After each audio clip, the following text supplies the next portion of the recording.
What's up, guys? Welcome back to another episode of the Trout Wrangler Podcast. I am your host, Ryan Garrity.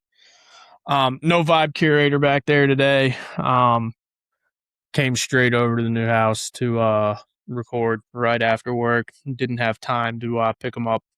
Sad day. But vibe curator will be back soon. We have a really fun episode today.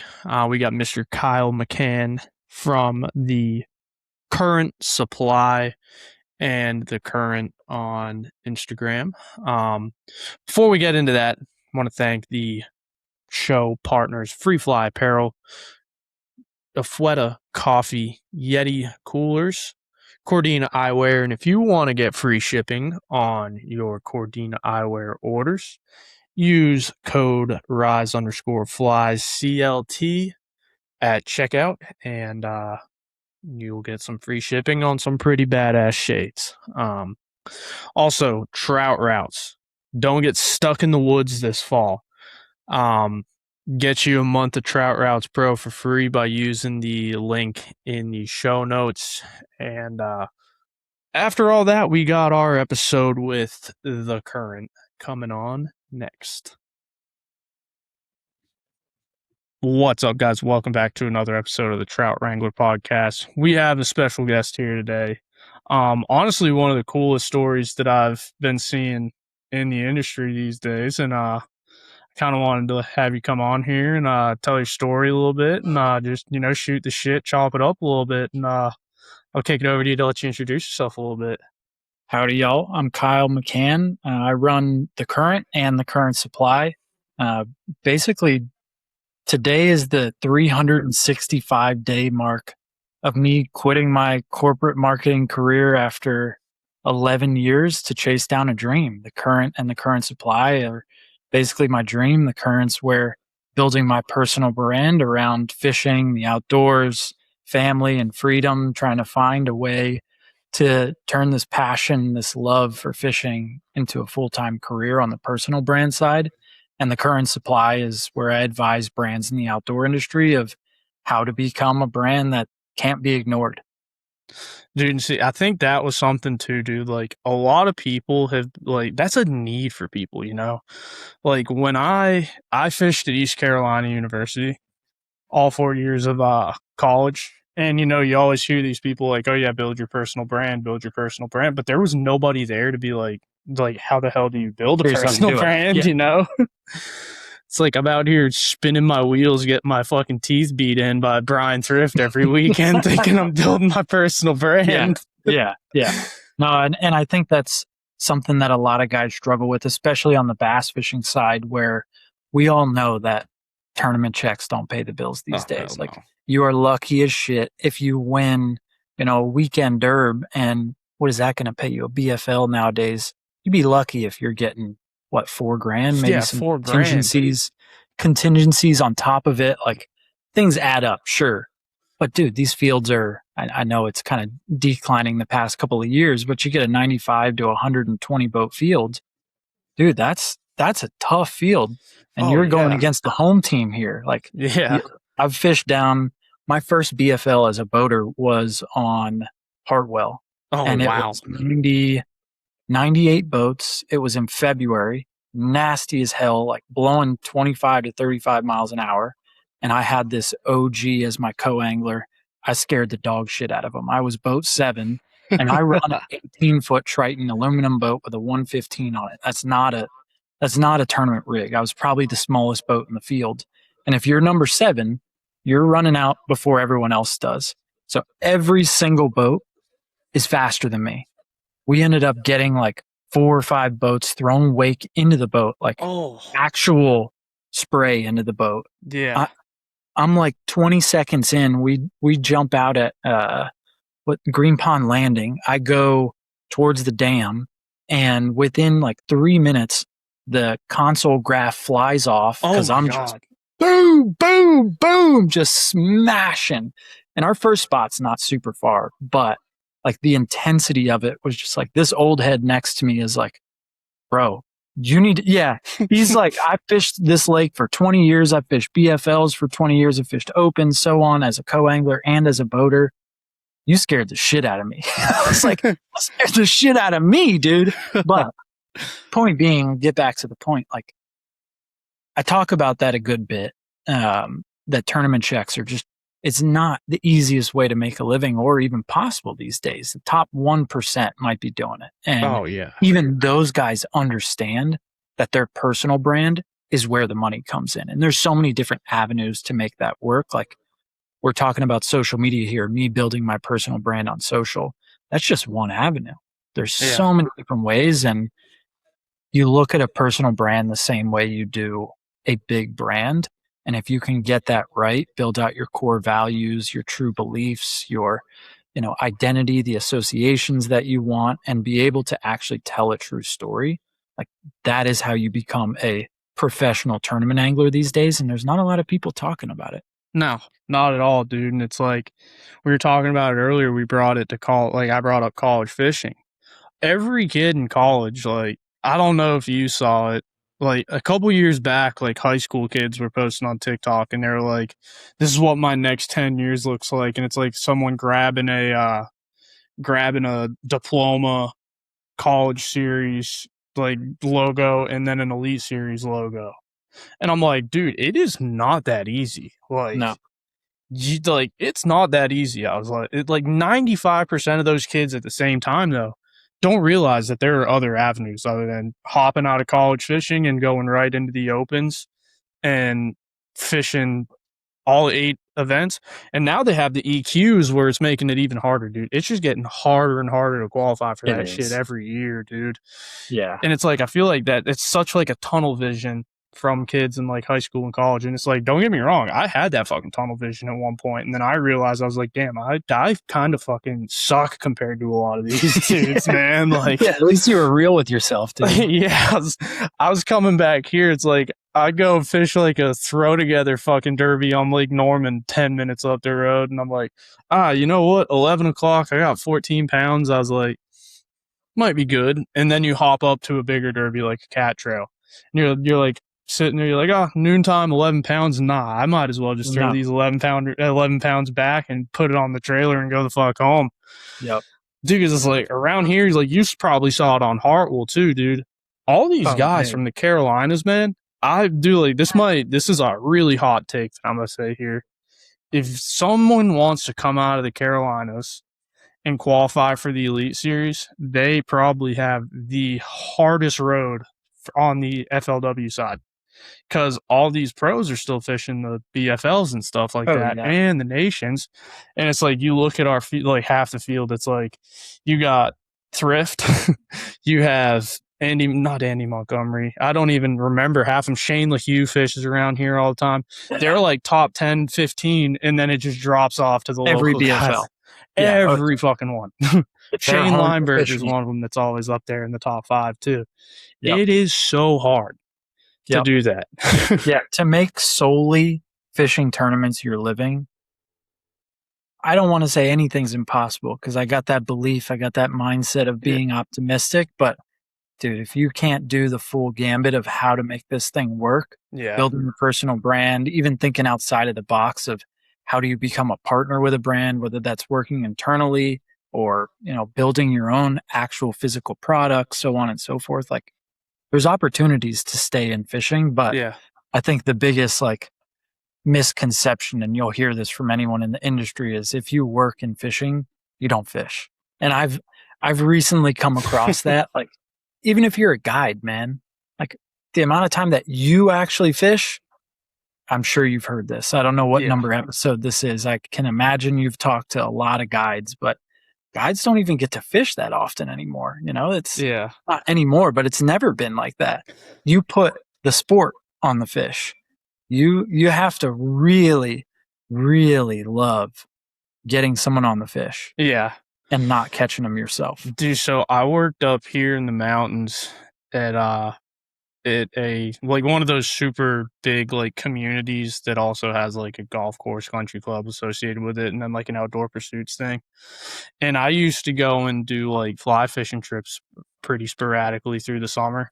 And dude, that was the most grueling thing, because it's like I'm watching this kid sit here and stick like a 30-inch brown, and I'm like, dude, I just want to freaking cast on one of these. I mean, you also like, don't get, you also don't get to pick your angler too. That's something I learned as a kid. Like, dude, I thought when I was a kid, my dad part-time guided in the Keys and the Everglades, and I thought that was going to be my dream. And I'm born in 91, so I'm talking like back early 2000s. I'm thinking I'm following Flip Pallett's footsteps. I'm following Jose Wahebe's footsteps, like any of these, Rick Murphy, so on, like the big guides down there. Yeah. As soon I can remember, just as soon as Instagram popped up, as soon as Facebook got popular, as soon as social media made everyone a guide, the cachet went away. Like I didn't feel like it was as special. And that's what I loved about it. Like only a select few people make it as a guide. Only a select few people make it as a tournament angler. And that's why it's still super special to like make the Elite Series or make the PT, or I don't have anything against the NPFL, but you pay to get in. Like I don't have anything against any of it, but like making it, because there's such a select few that actually do, makes it so special. But guiding turned into this thing where someone got a 6-pack license and they have a flats boat, and if they had a decent personal brand, like they posted photos of fish, they had some good relationships, maybe their dad did it as well, or friends did it, and they got some clients passed over, like the natural wheel of building a business, they were successful, but didn't mean they were good at it always. Right. It turned me off from doing it. And I also realize now as a dad, like I struggle with teaching my kid how to fish. I just took him to Smith Mountain Lake for the past 2 days, Saturday and Sunday, and he's got his own rod, and dude, he's almost 4. He's in the phase of learning how to cast. I hook fish for him, give him the rod, net him. Like that part's fun for me, but handing it over is still tough. Like I'm the guide in this situation. And it sounds a little selfish for sure, but dude, I'm so laser focused when I'm fishing. Like, fuck, I cannot get out of the sun when I'm on the boat. Dude. You hook a 3 pound small. You're like, nope, I'm fighting this one out. You didn't do shit to earn this fish. I did it on Sunday. I threw a glide bait up there, caught a freaking 4-pounder with the kid next to me, and he was like, Dad, I'm getting the net. And he net the fish for me, and we've been going back and back. Like I'll let him reel on the spin pole. I'm casting obviously the glide. He's not casting a big caster. And I'm even scared of giving him my setup, like a nice like Loomis rod and a baits reel and $100 swim bait. Like, brother, I'm not letting you drop this thing in the water. But it is tough. Like going back to that original point, like as things become a commodity, as they become something that everyone is doing, it stops being this cool, man. Yeah. Dude, it's like world.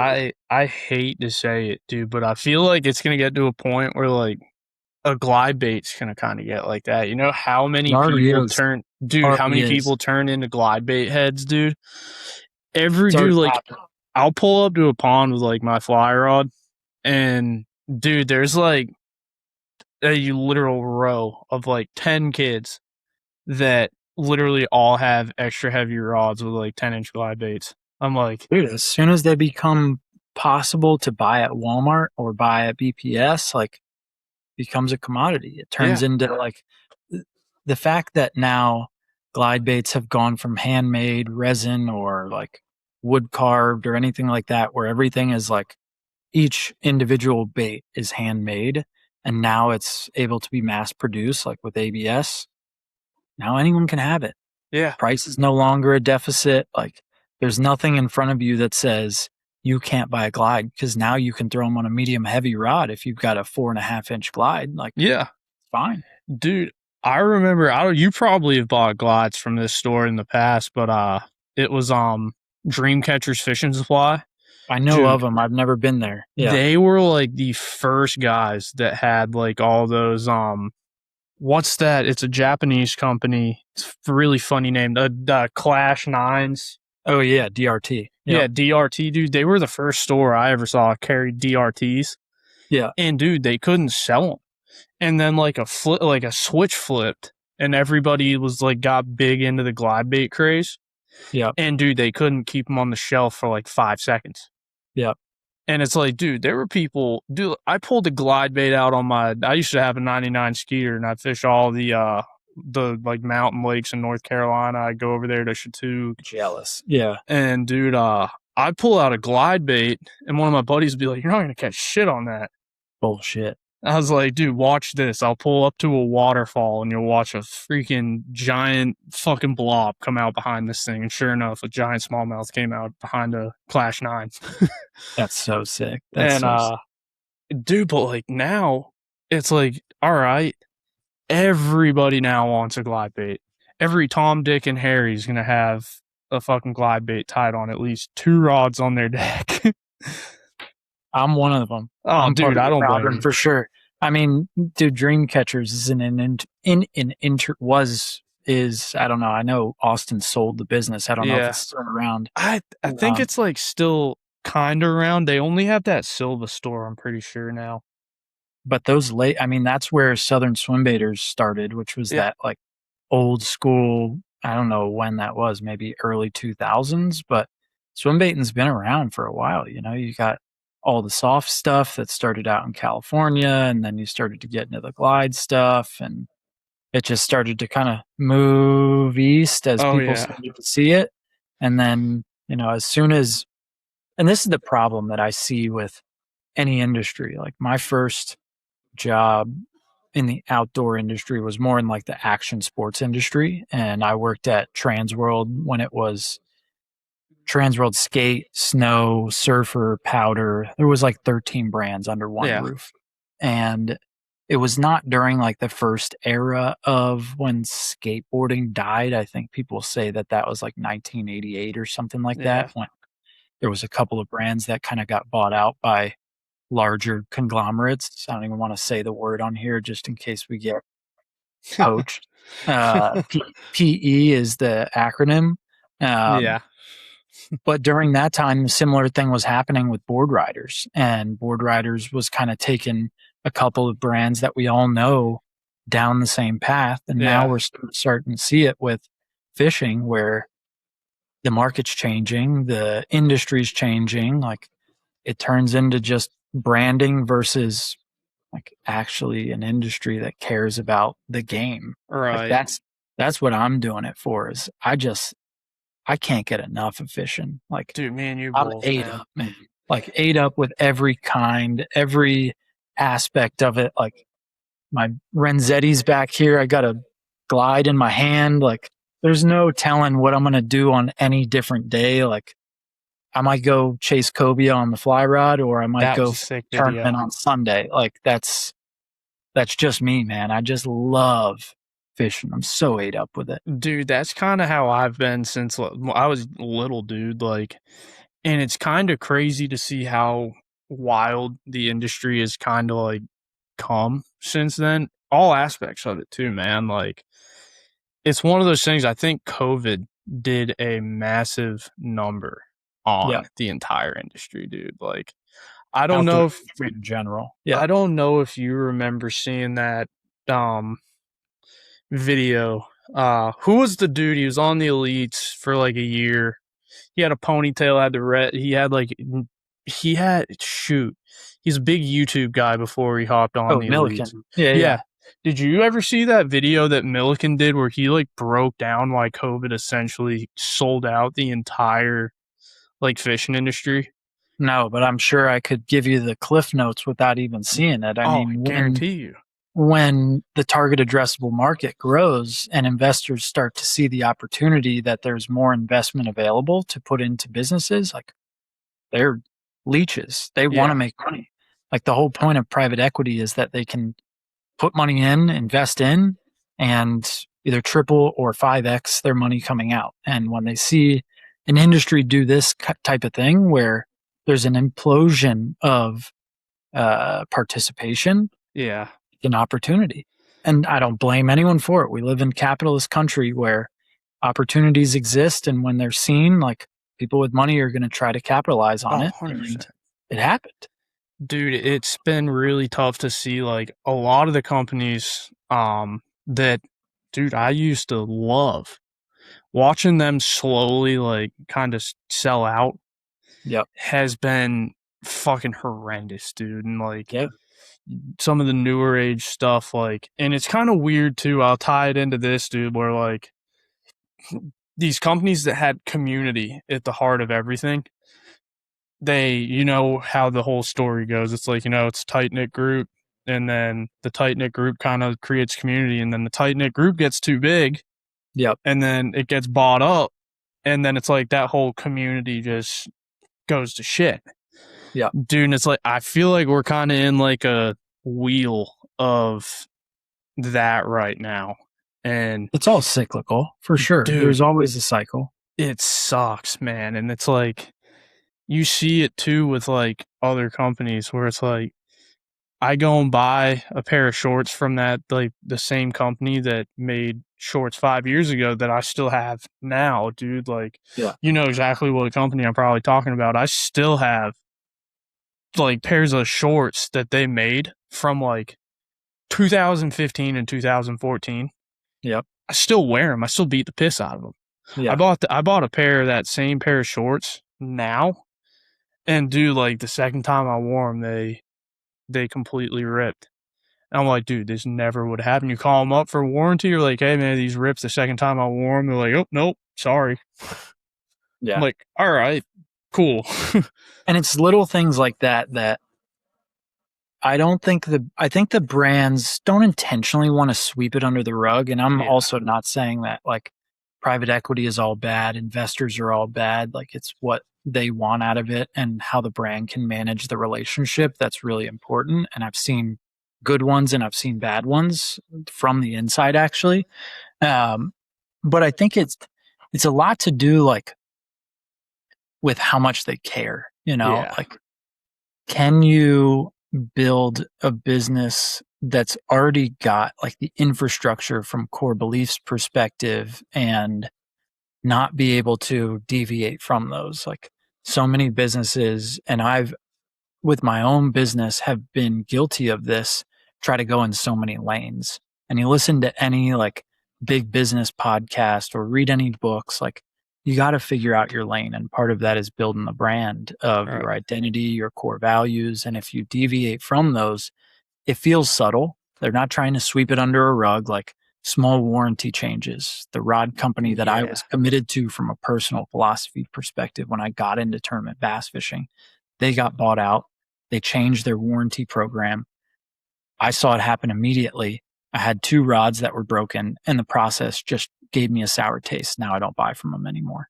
Yeah. It's subtle, little tiny things like that that mess with the consumer's brain over time.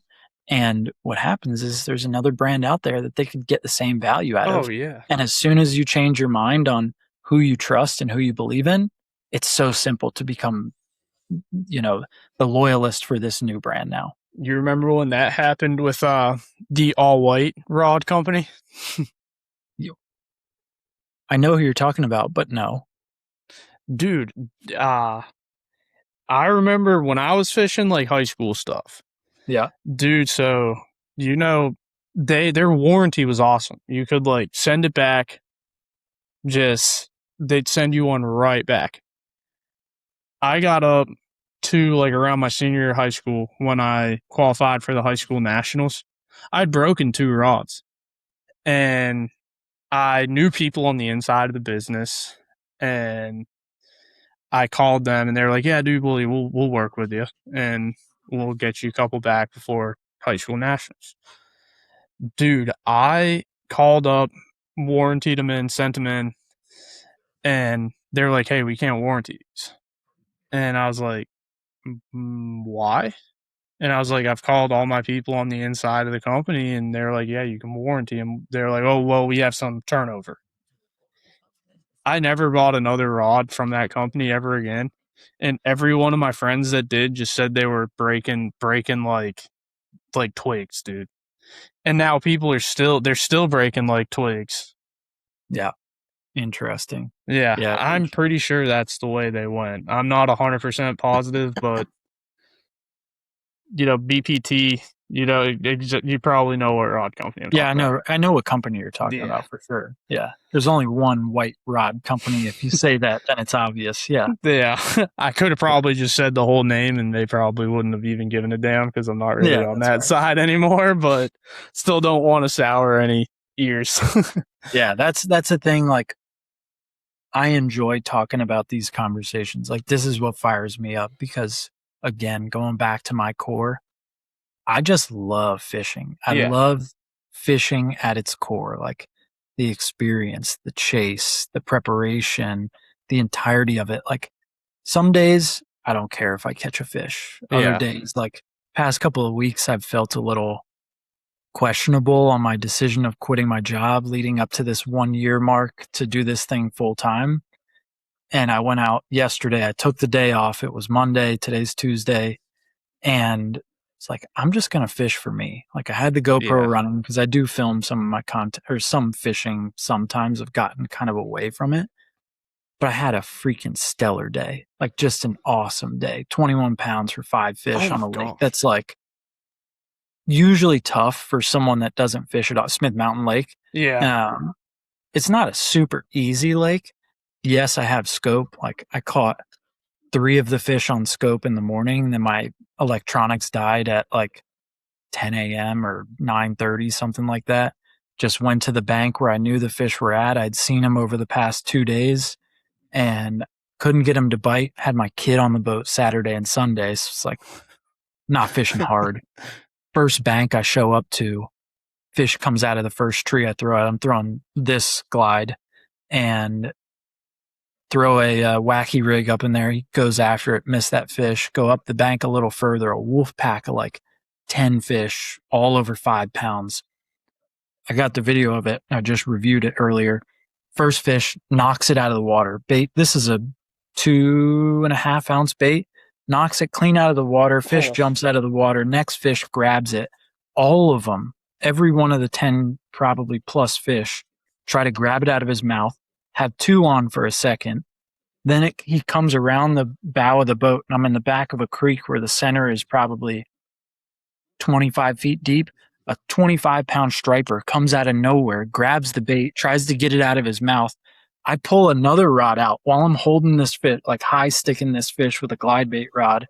Grab another rod, try to hook another fish, just being a dummy because I'm like, I don't care at this point. I'm just having so much fun. Yeah. No fish eats it. Finally net it. And it's like, what were you doing, you dummy? It was almost a 6.5 pound fish that I just caught on the glide. But moral of the story, like, some days you need that. Some days it's all got to connect, especially after like it hasn't been connecting after a while. Get yourself back in the mental game. And at the core of me, it's like, I just love the game, man. Yeah. Absolutely love the game. Dude, that is like one of those things, man. Like, there's nothing like this is me. Like, if I'm having like a shitty week, I'm always going. I'm like, all right, I'm grabbing a couple of rods and I'm going fishing. Like, yeah, I gotta reset myself, dude. But like dude, I wish I was so much closer to Smith Mountain Lake, dude. Me and my buddies go up there once a year, and I fucking love that place. It is my favorite lake in Virginia, without question, potentially across the entire country. I've just had so much diversity there, like big ass stripers, big largemouth. I cashed my first check. Looking at it right now, there, I caught my biggest smallmouth there, and it's just so much fun. Clear water, or you run up the river, you get the diversity of fish. Like, it's a beautiful place. Dude, yeah, I love that place, dude. And the freaking smallies up there are so fucking aggressive. It's nuts, dude. Like, I love it up there. We'll go up there for like a fucking couple days and just drink a bunch of beer and fish. And dude, it's like one of my favorite fucking weekends of the year. Yeah, I can't wait for October, November. Those smallies are just nuts. Those mountain points, dude. Oh yeah. Dude, we used to go up there with giant shaky heads and fish the big rock walls and Bluff just walls. let that thing go down there. The Oh, bluff yeah. walls and just let it go down and you're hooking one somewhere mid bluff wall. Dude, it's so much fun on the spinning rod. Zzz. I love that Dude. place, man. There's nothing like that, and everybody should experience that on a spinning rod. A giant smallmouth on a spinning rod. Everybody should do that, dude. Like, a lot of people don't talk about the fly fishing around Smith Mountain Lake, too, dude. There's some damn good fly fishing around there.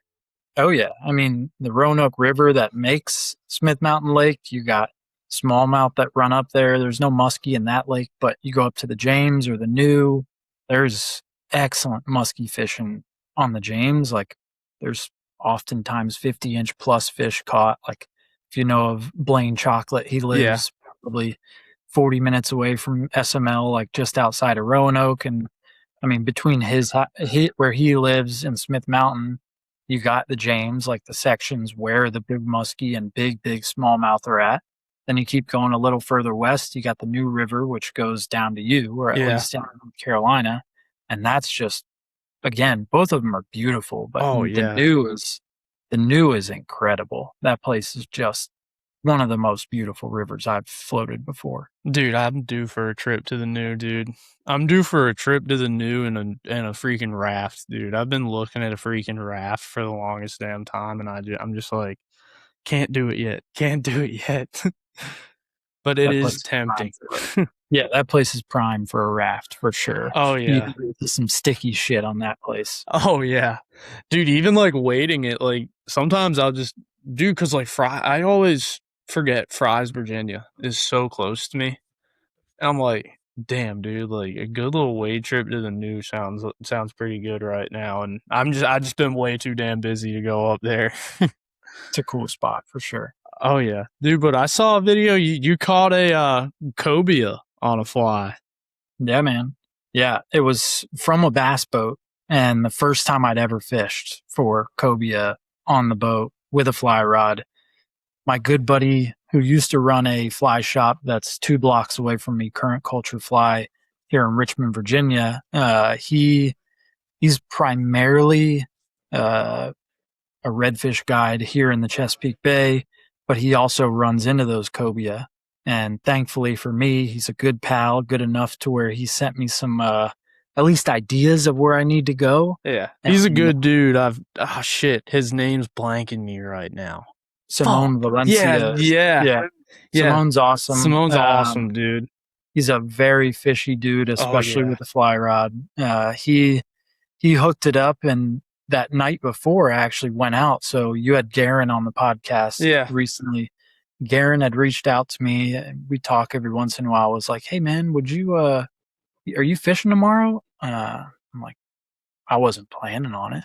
He just DM'd me. He's like, well, would you want to take, Ryan Bingham out fishing? And I was like, yeah. I think my calendar's all right. Like, I mean, even if there wasn't something and push came to shove, it was Ryan, and it was supposed to be Cody, his manager, as well. And Ryan wasn't able to come, but Cody and I went out and went to that spot or area that Simone had told us about. And I'd never watched a lot of like cobia content on YouTube or on social media, not really understood what he gave me in my ear of what to do. He's like, I'm asking him, do I need live scope? Do I need like a tower? Do I need anything like to make sure that we can catch these fish? It's like, you're not going to be able to go fast enough with live scope.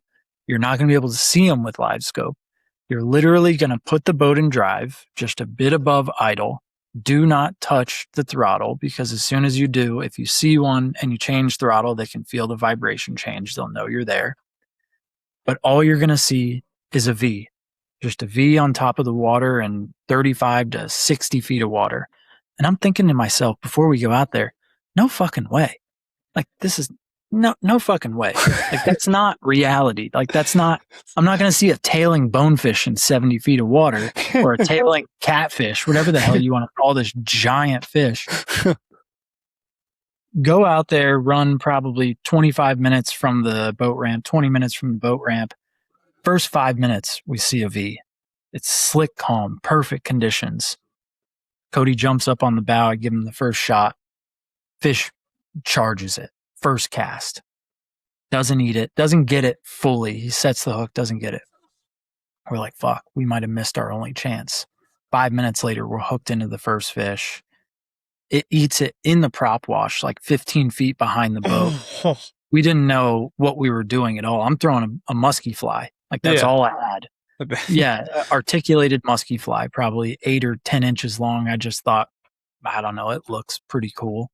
And this fish just is sitting in the prop wash. I mean, he's probably, 15 feet away when he starts chasing it. Doesn't even care about the boat. Fly, we're obviously in motion. Like I said, never touch the throttle. He gets behind it. Fly starts swinging. We're just moving. Cody's giving it a twitch every once in a while. It's still moving. Finally, he gives it like a little wiggle, and the fish I have the video of it.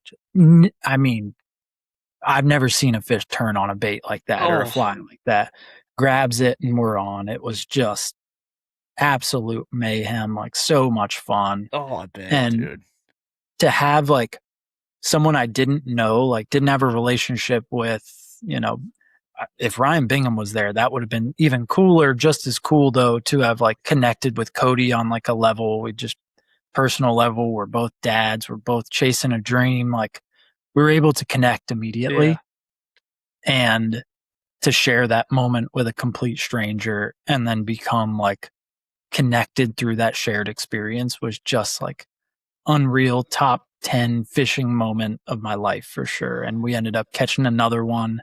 I broke one off. It was just one of those days, man. Storybook always will live in the journal for sure. It's one of those things where it's like everything goes right, dude. And you're saying about a total stranger, like having that moment with a total stranger, dude, I think that's just like the perfect example of fishing. That's why everyone loves fishing, is because fishing just brings people together like that. It does.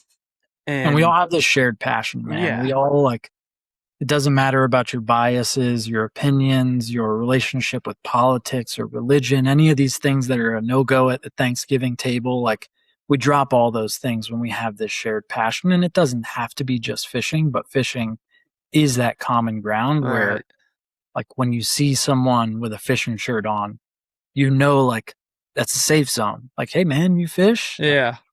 I just met a buddy at my kid's daycare a couple of months ago because he had stickers on his truck and his like license plate was something about fly fishing. He left a little love letter on my truck, gave me his number. We didn't talk for a while. It was like right before I moved to Arkansas. And then we ended up going out tuna fishing a month ago or so. Oh, that's cool. Met him at my kid's daycare. That's like nuts. Shared emotion, that shared passion, that shared love for something so specific leaves everything behind and just opens up the aperture for your brain to like become friends with someone. Right. Dude, like, there's always those things where it's like you're looking for. Because, dude, like, I went through a time where, like, I literally was at a wedding, like, every weekend, fucking, like, 3 years ago. Not 3 years ago, probably a little longer than that. And I was looking for somebody, because it's like you're at a wedding, you're not wearing, like, a fishing t-shirt or something like that. Right. I'm looking for somebody with raccoon eyes tans. Yeah. And I'm like, ultimate identifier. Yeah. Yeah, I'm like, all right, I need to find the raccoon eyes, and that's the dude I'm gonna make friends with for the night. Yeah. Sure enough, I find somebody every damn one, because it's like I'm not gonna sit there and converse with all the females. What's your favorite color? Yeah, right. Yeah. I'm like, fuck that. So let's talk about fishing. I still talk to like 3 of the dudes I've met at some of these weddings to this day, like weekly. That's awesome. I love that. I mean, that's part of the game that I absolutely love and like want to be able to share with my platform that I have now. And I hate that word, building a platform. Like I look at it as a community. We just did a community event at a brewery a couple blocks away from me. And the whole goal and intention of it was to break down the barrier, especially with someone like me that has this mindset that the rod is just your paintbrush, and that I've always called myself just rod agnostic. Like, I don't have a tool that I necessarily lean towards. I use the right tool for the situation. And I think so many people these days get caught up in the idea of like bass fishing is just for conventional gear, Right. or cobia fishing is just for a tower boat, or I would say marlin fishing is just for a sport fisher, but that's kind of true because the conditions are pretty fucked up. Yeah.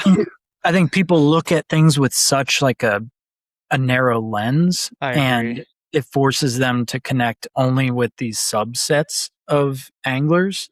And if you love the core of fishing, you can have this shared relationship. Exactly. We talked a lot in this community event about bass fishing because primarily my focus right now, because I have a bass boat, but I talked a little about cobia fishing. I talked a little bit about like my history with the Miami Sport Fishing Club, with my dad being a guide. Like, all of those shared experiences, or my experiences, have made me who I am today and have made me this super passionate person about fishing. And I think so many people can relate to that, whether they are a beginner or, have been fishing their whole life. Like, you just get entrenched in the feeling. It is an all-encompassing feeling that just overtakes you when you really get the passion for fishing. And that's what we did. See, I think that's one of those things that's very unique about the fly fishing industry, or the whole fishing industry as a whole, is like, you like those events like that. It's not kind of like, you don't get like sometimes you do get clicked up in some of that stuff. Like, there are definitely clicks, but it's everybody's talking to each other. At least everybody introduces one another, and it's just everybody just kind of gather around shooting the shit, drinking a beer. I saw that you did that, and that's pretty awesome, man. It was cool as hell, man. I was scared. I mean, no questions asked, I was scared. I've got social anxiety. I think we talked about this before. I wasn't like the most popular kid in school. I've always been scared to like walk up to random people, but fishing has always been that through line for me. Just Same like here. I mentioned before, like if I see someone's truck with a sticker on it, or I see you wearing a fishing shirt, it breaks down the barrier for me to have that anxiety to not come up to you anymore. Like, Right. No, like, hey man, what have you been fishing for? Like, hey, saw your sim shirt and like, assume you probably fly fish too, right? Like, that's the opener for me. Otherwise, damn, what am I going to talk to this person about? Like, I'm not asking them their favorite color. Like, that's not in my repertoire. And that was really what we did there, was like break the ice, really help people like learn from others with different experiences, whether it was like the style of fishing that they have or the experience level that they have. And I think we did that. It was really cool. I mean, and I heard some feedback after that was just, gleamingly positive of what it did for them. Cause I think a lot of people are like us, where it's like fishing is our thing. Yeah. But maybe people specifically are not our thing, like outside of fishing. And it's kind of hard, man. Dude, and it is. That was the barrier that we broke down there. And it was awesome to see. It was, dude, like we're talking, now that we're on this topic, dude, it was hard through like high school and middle school. I moved here from Massachusetts, and I had a good little core group of friends up there that I played like football with and stuff like that. And when I moved here, I knew nobody. And I was just like, well, fuck, what do I do now? Like, I met my best friend who I ended up fishing with all through high school and college. We still fish together. We live like 20 minutes away from each other. Talk to him every day. I met him at 7th grade football tryouts, and we both fished and collected baseball and football cards. And that was like my first friend when I moved down here. And other than that, like, I really didn't have anybody until I got to high school, and we had a high school fishing team. I had all those guys. And then it's like, at the same time, I was trying so hard to damn fit in. I was like, damn, dude, like, what else do I have to do? And then I just quit giving a damn. And it's like after high school, I went to college and I was just kind of my fucking self and I didn't really give a damn. And dude, but like I'd always relate to people that fished. Like all my friends fished or hunted. Every single one of them. And then when I graduated, came back here, dude, trying to meet women was horrible. I'm like, what the hell am I gonna, what am I gonna ask a girl at the bar? I'm sitting out here drinking with all my you boys. like fishing? Hey, do you know what a articulated sex dungeon is? You know what a like that might get you a fucking restraining order if you ask someone that. Seriously. Yeah, it's like, hey, you ever heard of a game changer? You know how to tie a triple nymph rig? Yeah. you know how to tie a chubby Chernobyl? And then at the same time, I have no idea how I now have a girlfriend of 3 years. And I'm like, I actually started this podcast to quit myself from talking her fucking ear off about fishing, but with you. I'm with you there. Dude. Yeah. But I question why my wife chose me sometimes for sure. Oh, dude, I do. I'm lucky day. to have. Holy cow! I'm lucky to have my wife. I mean, this journey, this today being 365 days. Like, if it wasn't for her, I probably would have quit a long time ago. Like, that is my support animal, my support person. Like, there's been a lot of hardship throughout, but we talked about this before. There's never been a better time. There's never been a worse time. And the best time is always now to do something like this. I mean, sure, you got to prepare. Like, I was prepared to an extent, but this shit's hard, man. Like, yeah, you can't do it on your own, obviously. Like, building a platform or a community, it takes other people involved. It takes people that have the same beliefs as you. It takes, trust, authority, credibility, and it takes a lot of time. Like, this is not... Yeah. There's no internet guru that can tell you, here's the 3-step framework to do it in 90 days. That's a bunch of bullshit. It's not going to happen unless you are part of the 0.0001% that get lucky doing it. Like, it's not the thing. Dude, so were you building it also when you were working full time as well? I started with, and I hate gauging this off of followers, but I started this with 2,000 followers. I had been making YouTube videos for the past, I think I made my first YouTube video when I was probably 19. No, it's probably 22, 23. So like 12 years ago. And it was just a goofy little YouTube video that we put together when I was on my Ginu, when I lived in Jupiter. We were fishing like if anyone on here is watching and knows Riverbend Park, we'd fish there a lot, and we'd fish Jonathan Dickinson area like Loxahatchee River. A couple of times we'd go out the inlet on a Ginu, and then we'd go surf and, just having fun, dinking around. Yeah. And over time, like, I started working on sport fishing boats out of high school. That was my first like career path. And I started capturing my adventures, like mostly with a DSLR, then saw social media as an opportunity to kind of lean into. And when I jumped ship, literally off of fishing, sport fishing boats and working on motor yachts, I lucked into working at Facebook, and then I moved to Twitter, and then I got into the action sports industry. I got you. And all along that, my role has always been connecting the dots between brand and digital. And that was kind of like my true test of learning how social works, how like full funnel marketing works, how branding works, so on and so forth. And it turned into not only like me doing it as a passion, so me just capturing my fishing adventures through my channel, it was also a job. Like, it's always been my career path for the past 11 years was being an influence internally on something like that. So that's really why I felt more comfortable doing this. Like, if I was starting from scratch, I wouldn't have felt any comfort in taking this leap. Like, I know I just deviated off your original question. Nah, dude, you're good. Like, I've been getting paid to do this for over a decade.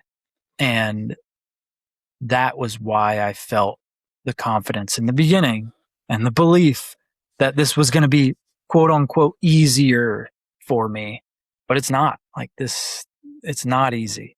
What do you think the biggest challenge was while you were working full time and trying to build it out, dude? Like that's my biggest Time, dude. Time. dude, exactly. I wish I had like more time in the evening, dude, but it's like I work at a golf course. I get off at 2:30, but it's like I'm fucking dogged cuz I'm at work at 5:30 every day. I'm like, You're fuck, out in the man. hot sun. Yeah. Yeah, dude. I'm like, damn. I was like, I wish I had Yeah. like couple more hours of sunlight where I could just like sit here, or I wish I could drink an energy drink at fucking 4 PM and just stay up until midnight. Yeah, and that's kind of the thing that I've brought along with me pre and post quitting my job. Pre, like when I was really starting to think that this was a viable thing that I wanted to try out was probably a year before I quit my job. So like as I started to feel like I was ready was when my last job was like, fuck, this is not it again. Like I bounced around a couple of times, thought job after job was my dream job. And every time, like something was always missing. Like I loved the people I work with always. I loved the work I was doing, but it always felt like something was missing. And so I was starting to stay up until like, sometimes it was 2 a.m. and just editing or like building the master plan or figuring out how I was going to financially build out this like model of how I make this work without a lot of income for a while. And that was really it. Was like, I hate the idea of like hustle culture, but dude, it takes hustle. Like there's other people that are willing to sacrifice other things, and everything about this entire journey has been a sacrifice. Like I've almost entirely kicked out drinking or like used to smoke weed. Like there's none of that anymore. Like barely drink a drop of alcohol because it just fucks with my brain. I'm not as fast. I'm not as agile. Like I'm not as good at thinking, and that's part of my job. Like I've stopped eating out as much. Like as a family, we're saving money because this is we're all in on this, and it's a lot of sacrifice. Dude, yeah, that's like what I'm doing here is like I'm trying to do like I have that my Instagram page. Yep. Dude, I have this podcast. It's like I'm like trying to build a website so that I can get like but like my biggest thing is like fuck man, like the LLC. I'm gonna get my LLC this week. And it's like I just don't know where to go from here. I'm like I got a decent little following, but like I just don't know where to go. That's the hard part, and this shit is not cut and dry. Like, no, I think you probably hear it on the internet a lot. Like, if only high school was built to make you ready for the real world, and not just like the world that people tell you that you need to do, which is like go work for someone else. Yeah. I think the best thing I ever did in high school was take an entrepreneurship class in my senior year and have OJT, if anyone knows, like on the job training where you get like half days all throughout senior year, and you just go work. Like they put you in the real world. That was probably the best business decision I've ever made. And just having those experiences of being behind the wheel of these brands and getting as close with like the decision makers as possible. Like my mentors in business have always been the people internally at these companies, and learning how to do what they're doing has leveled me up always and got me to the place where I am now to feel like I know what I need to do. Yeah, dude. I think like another thing, it's like, everybody wants to like monetize something like this. That's my biggest problem, dude. Like, I don't know what to do. Like, I'm trying to like reach out to companies. It's like, every company, not every company, but there are companies. It's tough times right now. It is. No company's going to be like, oh yeah, like I'll give you $100 an ad in like 4 episodes, or like it's tough, man. Like I've thought about doing that. I have like a whole thing like written up that I could do like with plans and shit like that. But like, dude, it's tough. trying to get it monetized. And dude, like if I like even just the whole YouTube monetization thing is fucking crazy, dude. Like Getting to 4,000 hours in 365 days is way harder than oh most yeah, people think. Like just it's getting nuts. monetized on YouTube is not easy. No, dude, not at all. And it's like no matter how many YouTube shorts you post, like it is not easy. Dude, Yeah. even the whole like TikTok one's crazy too. Yeah. It's like Yeah. I forget what it is, 10,000 followers and like 40K like hours of watched stuff. Dude, it's like It's a commitment, dude. yeah. Like it is a serious commitment. Anything in content creation is not as easy as anyone's going to tell you online. Like Yeah. everyone online has figured out, like the gurus have figured out a cheat code for them. It doesn't always work for everyone. And like there's gift of gab, there's like how good you look, there's like all of these formulas and tactics that if you combine them, sure, like you can build your own formula, but that's not easy to figure out. It No. really is not. Dude, it Especially if you is. want to be a fishing content creator, dude. Yeah. You got to force the fish to bite sometimes. Oh yeah, dude. That's not easy. Dude, like it is. There's so much that goes into it, dude. Like I can't figure out the fucking algorithm. I can't figure it the fuck out. Storytelling, man. That Yeah. is it. That's it. Like if you can tell a really good story, if you can force it to happen, like not force it, but know the framework of storytelling, get people hooked, actually like stay watching something, give them value. Like obviously that's the framework, but that's also not easy. No, not at all, dude. But if you had a kid come to you these days, like Yep. especially coming right out of college, trying to build their personal brand, what would be the one biggest piece of advice that you give them? Coming out of like if they wanted to Not be a coming pro out of high bass school. fisherman or like what's their Just- objective? She coming out of college, I should say. Just if they want to build a personal brand and kind of dabble with the thought of going pro, but also I couldn't having a give good them just fallback. yeah, I couldn't give them just one thing, but I think there's always something to be said about the saying that's it's not about what you know, it's about who you know. This Oh, yeah. industry is very small and relationships matter more than anything in this industry. And that doesn't just happen with a personal brand. That also happens, if you want to work in the industry or, get sponsorships and brand deals, or you want to do anything in this industry. Knowing people is very important and Yeah. it takes time. It takes putting yourself out there. And the same thing can be said about actually building your personal brand. Putting yourself out there is scary, but it's the most important thing that you could do if you want to build your brand. Like being true, being authentic, being real, like not making shit up, not acting like you've had experience in something that you haven't. Like people can sniff through that, Yeah. but talking through like actually what you know or what you're learning. Like being vulnerable is I don't want to call it a cheat code, but like relating to people on a real level is probably the best thing that you could do on social media because everyone wants to be able to connect with someone and we're all already on our phones. So if you find that person that's like you said before this call was like, man, watching the story of what you've done is like super inspiring. Like that's my goal is to hopefully inspire other people to chase their own dreams as a product of showing my dream unfolding. Heck yeah, dude. I think you hit the nail on the head there, dude. I mean, right on the head. It is scary putting yourself out there, dude. Like, it took me pondering on, like, putting this shit out here for the longest fucking time.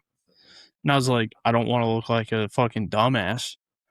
But it's like, I just embraced the fucking dumbass in me, and I just kind of come on here and just be myself. I was like, fuck it, I don't care if there are some people that don't like this podcast. It's like, you know what? There are probably a lot of people that don't like this fucking podcast.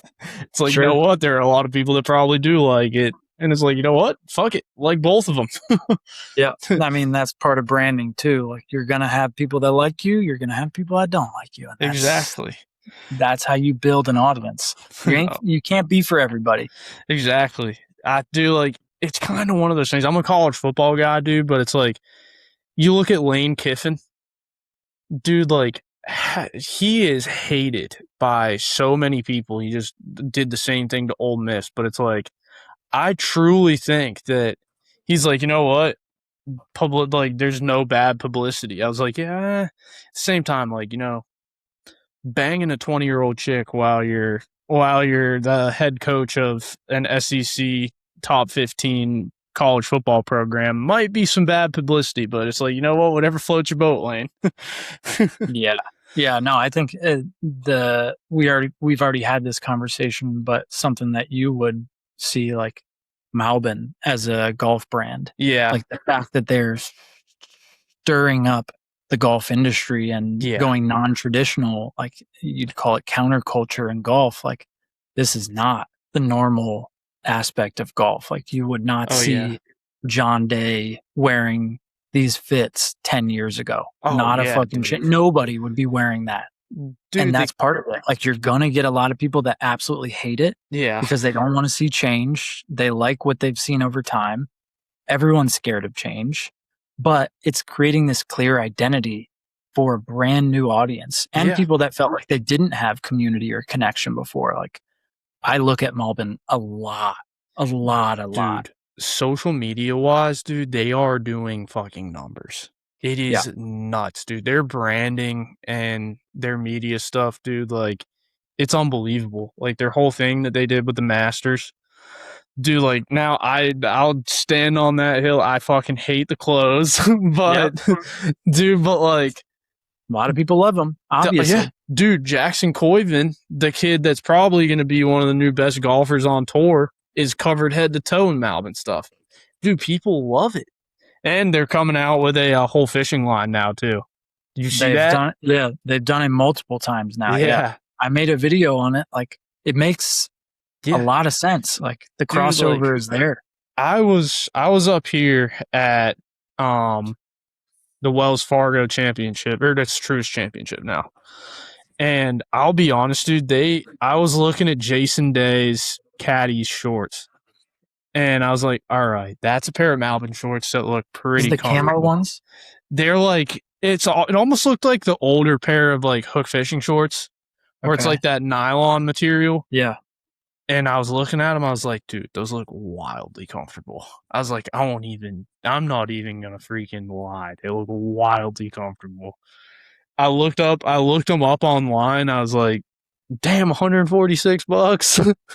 But I was like, all right. Playing around. Yeah. I was like, they're probably comfortable if they're $146. I toyed with the fact of buying them if they were like 60 to 80. I was 146. I was sure sitting already there. Been pulled. Yeah. I was like, damn, dude. I was like, those actually look comfortable. Yeah, as I'm thinking about it, the only other thing I'd give any recommendation to any kid, any person trying to chase this dream, dude, be yourself, but also like create your own lane. Yeah. There's already lanes that are filled, like being the same dude that just loves the outdoors and loves fishing and loves bass fishing, like as a general statement of what your personal brand is. I'm telling you, unless you have a different perspective or you have like unique takes or a way that really is just not the same as everyone else, like that's a surefire way that you won't make it as if you just try to be the same thing everyone else is. Yeah, exactly. Yeah. And for me, that's I think what I've leaned into the most, my unique differentiator is that I've spent the last 10 years inside brands. Now I'm taking that as a consultant or as an advisor to help brands grow and to build my own brand through the knowledge that I've gained over the past decade. And I haven't seen it done before. I've heard it's well received, and I'm hoping that stays my lane. But you got to be flexible in this game, dude. Dude, I think you'll stay. That'll be your lane, dude. Because it's like I haven't seen anybody going on like Instagram and stuff like that and really feeding people. Like you're giving out free game to people, and you're giving people advice. There's no they're in this age of gatekeeping.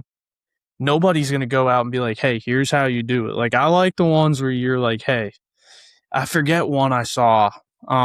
But like you always word it so perfectly and then you give it out, dude. Like the way you set up your videos is fucking fantastic. Appreciate that. If No anyone's problem. thinking that it's done with a big DSLR, this thing never gets used. Like don't say that your equipment is your crutch. Like pull out your iPhone, talk to a camera. That is the most valuable tool you could ever have, period. Oh, 100%. Dude, I think that's another thing that some people can get not like insecure, I should say. A lot of people get fucking kind of, yeah, I should say like on what they're filming on. Like you don't need a huge DSLR to film a good video, dude. Like, no, man. I think a lot of people get caught up. Like you see like the stuff at the fly fishing film tour and stuff like that. They're low key movies. I feel 100%. like a lot of people are thinking that all their stuff needs to be like that too. And it's like, no, dude. Like, I think that's the beauty of like TikTok and Instagram Reels is because it's like 98% of that stuff is shot right on someone's phone. 100%. But that's, dude, yeah. I feel like it's awesome. Just because it's like, it's kind of, now it's nice to see like a wild fly video where it is like super cinematic and shit like that. But, I feel like there's a balance. There is a balance, dude. It's like, I love seeing stupid shit videos of like me and my buddies when I was younger, like fishing when I was younger. I found one a little bit ago before I was on here. It was from the back of my old GoPro. I had my phone on it. And I was casting a big football head jig. We were out on Norman. I was dragging a point, and I was going to cast it, and I hit my buddy Andrew right in the back of the head, and you could hear it, dude. And I was just like, dude, that would probably do fucking numbers on social media. And it's literally just a picture of a back of an LCD screen on a GoPro.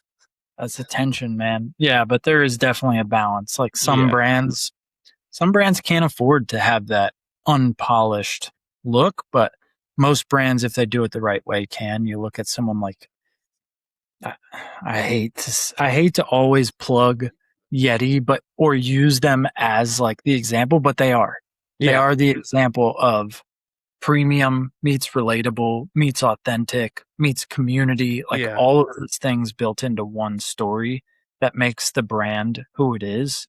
And if anyone ever makes the excuse that like, our brand can't be shot on, like our brand videos can't be shot on iPhone, or our social content can't be shot on iPhone, we need this high production, super high quality stuff. Like, why is Yeti doing it then? Right.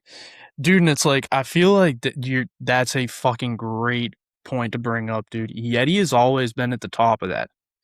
What were always the ones that everybody always wanted to kind of be like? It was Yeti, and now it's like you're kind of seeing a Turtle Box coming in too. Everyone now wants to be like Turtle Box too. Garen's doing a fucking fantastic job. He is. I mean, he's putting money in the right places. He's working with the right people, getting the product in the right hands. And that's what it takes, man. Yeah. Identity, it's association, and it's community. And he's doing all those things super well. Like that is a very impressive brand. Like from my radar, Yeti, Turtle Box, Poncho. Brothers. Yeah, Howler Bros has been doing it really well. Free Fly has been doing it really well. Like Poncho has leveled up, at least from my radar recently. Like that tarpon video was holy shit, like made my freaking hair raise because I felt like I was about to go on a flats boat when I was watching it. Like I think that's the deep emotional storytelling that people miss. And that's important. I think Poncho has been spending some ad money, dude. I saw Steve Spurrier in a damn Poncho ad earlier. They're not messing around. I was like, what the fuck Steve Spurrier doing in a Poncho ad? Yeah. But that's not inexpensive. I think like something that all those companies have in common is a big thing.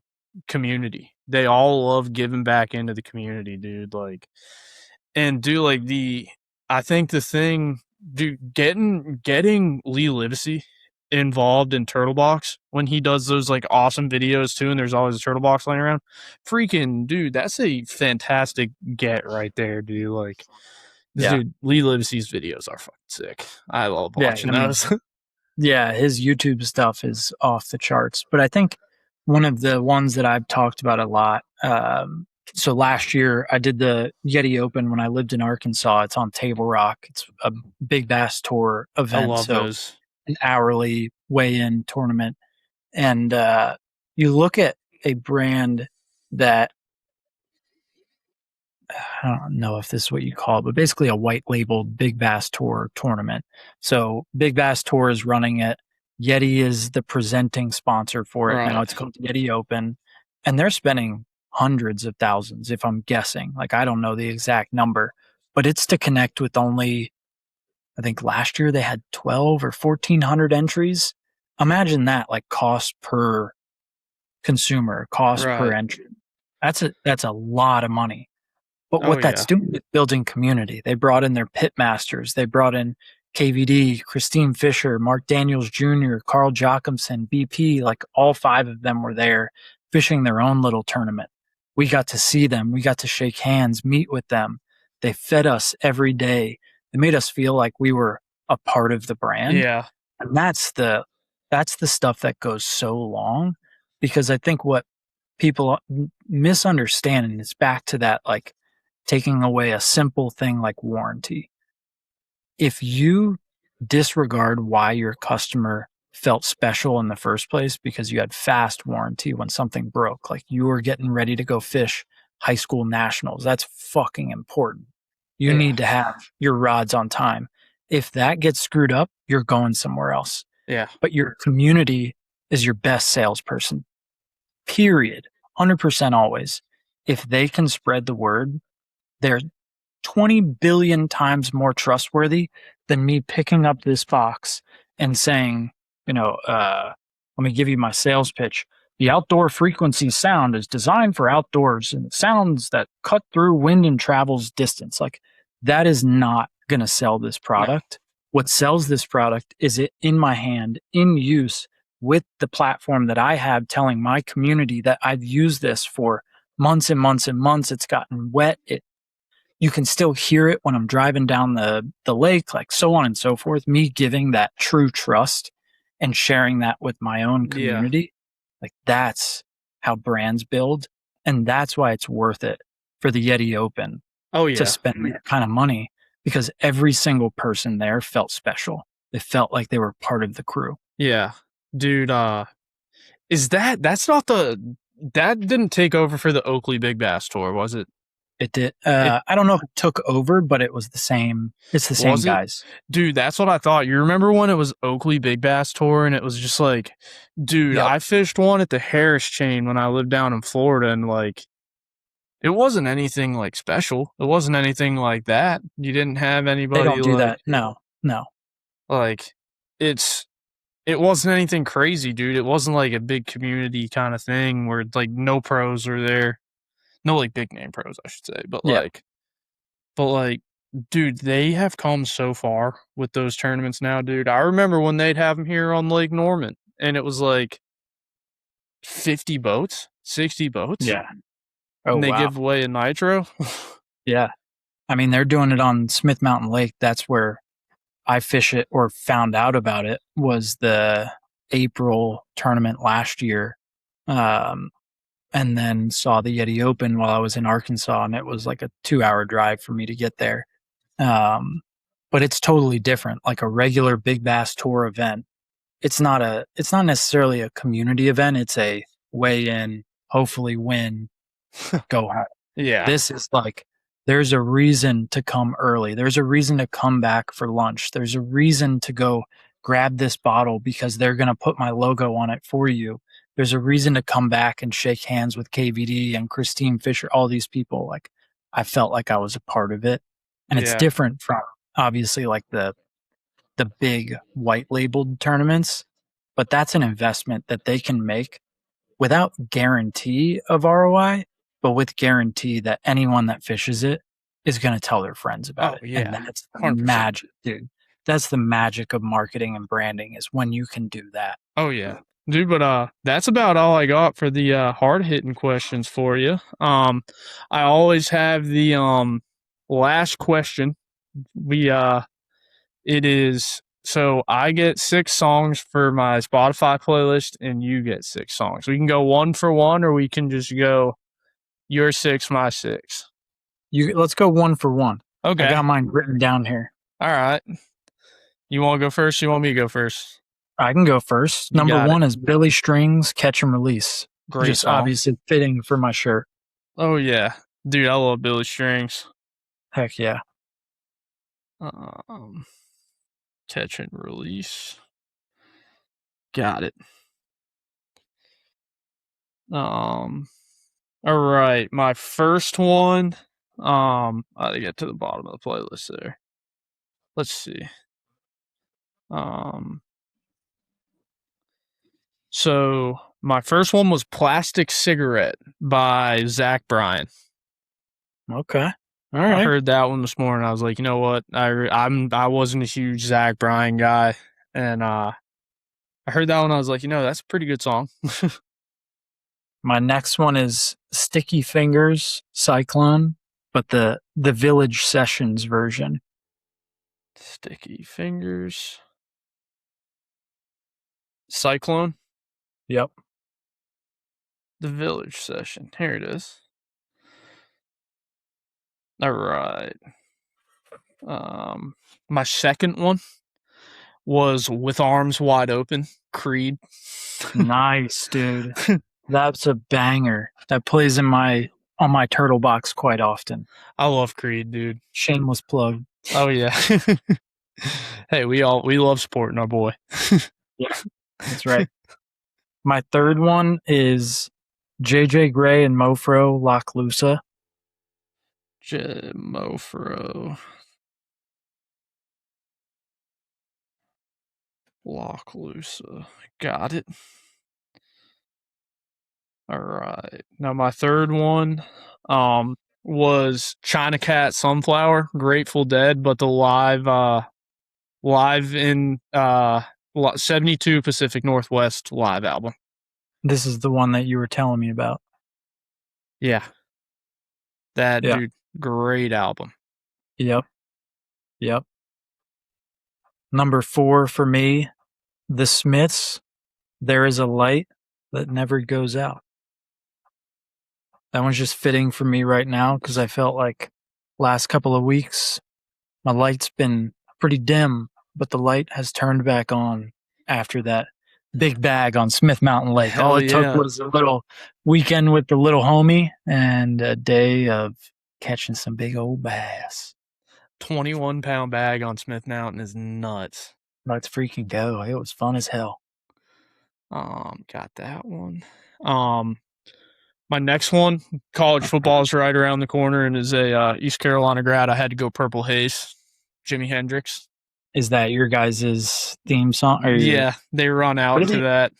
Yeah, what do they call that song? That's like the chant or the... Yeah, it's they bring out like the live pirate guy, and they run out of that song. It was kind of crazy. I used to go nuts when they do that shit my freshman year. I'd probably be 16 Great fucking song. Natural Lights deep at that point.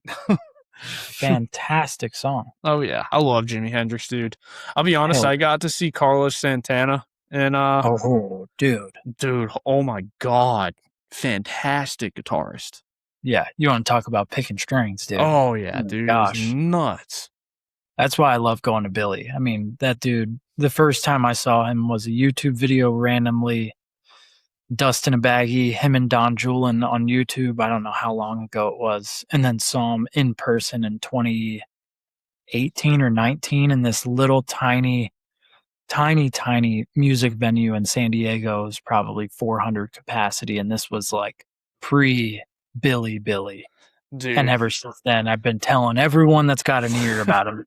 Dude, I have a similar story. I saw him at a bluegrass festival in the Outer Banks when he was Shit. Billy, before Billy was big.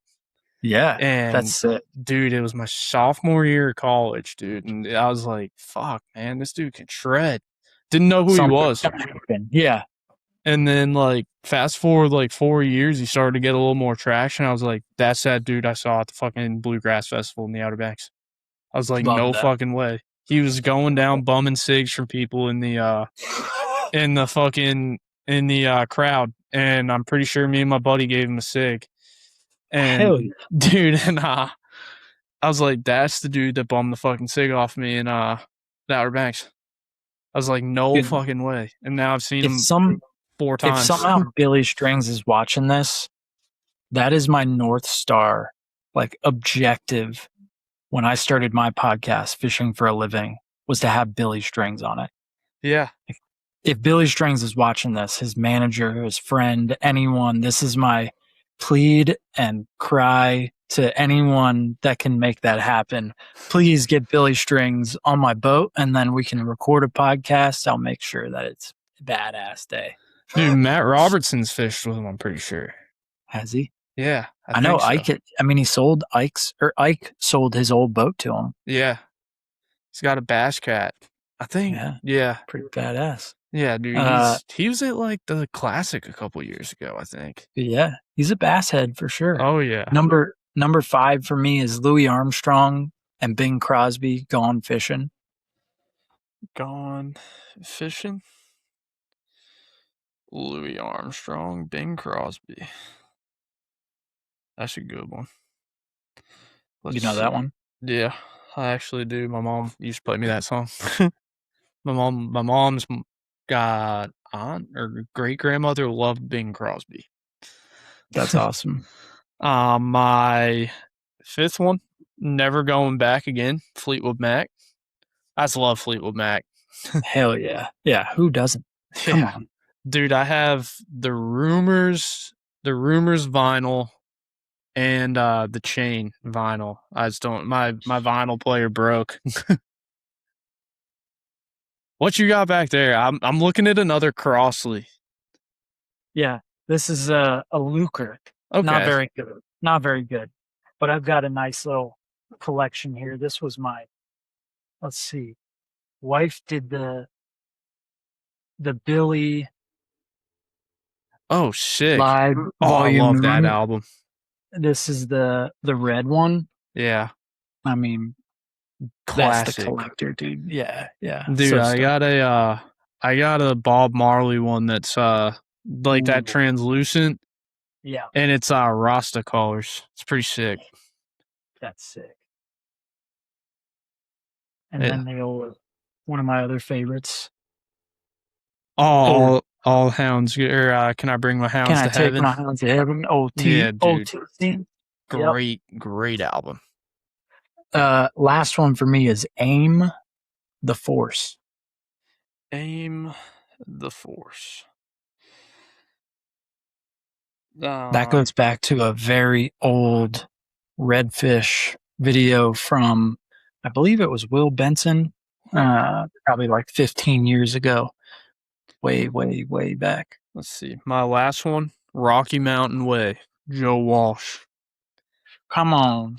Hell yeah. That's beautiful. Dude, that's all I got for you today, man. Dude, thank you for your time. I know it was a long one, but that was a great conversation. Appreciate you having me, man. Dude, I appreciate you coming on, man, for sure. You got any thanks or plugs you want to give? Man, no, support your buddies. Be thoughtful of how you talk to people. You never know what people are going through. If you got a dream, man, figure out how to chase it. We're all going to die someday. Don't be the dude in the grave that wished that you chased the dream, man. I know for me, if this thing doesn't work out, I'm totally happy with knowing that I didn't let it just die with me. I think anyone out there that's got a passion, wants to be fulfilled, wants to find their purpose, should do it, because we are without question, gonna die someday. True. Yeah. I agree, dude. But I'm gonna click stop here. I'm gonna have to let some tracks upload. What's up, guys? That was Kyle with the Kurrent and the Kurrent Supply.